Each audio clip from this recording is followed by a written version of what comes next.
অৰ্ডাৰৰ কাম কৰা দেখি আপোনালোকে চাগে ভাবিছে আমি অকল অৰ্ডাৰৰ কামেই কৰোঁ। নহয় ৰাইজ, আমি দোকানত এনেদৰে বহুত বস্তু বনাই ষ্টকতো ৰাখোঁ। আপোনালোক যদি আহে তেন্তে লৈ ল'ব পাৰিব। আৰু এনেকৈ ষ্টকত থকা বস্তু যদি আপোনালোকক লাগে তেন্তে এসপ্তাহ 10 দিনৰ ভিতৰত আমি ডেলিভাৰীও দিব পাৰিম যদি আপোনালোক দূৰৰ হয়।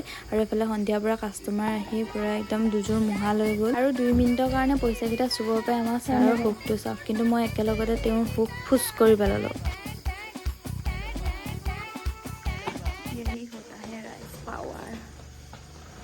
जितना भी कष्ट कर ले आना ही मेरे पास ही है।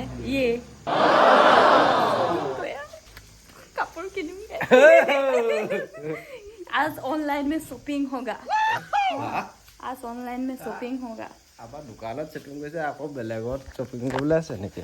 ইয়াত ডাবল বিজনেছ এনেকে নহয়। এই যে এযোৰ মুহা দুযোৰ মুহা কৈছে আৰু मुझे सिखा रही हो আৰু একযোৰ মুহা আনিব লাগিব। मुझे सिखा रही हो ইয়াৰ লগত আৰু দাম দি आज ঘোৰ যুদ্ধ লাগিলে ক ঘোৰ যুদ্ধ। আহা তুমি খোল বজাব জানা নহয়? যুদ্ধ লাগিব লৈছো তুমি খোল বজোৱা। আহা ये हमारा एक लास्ट कोरिया भाई है जो वीडियो में नहीं बुलाता है।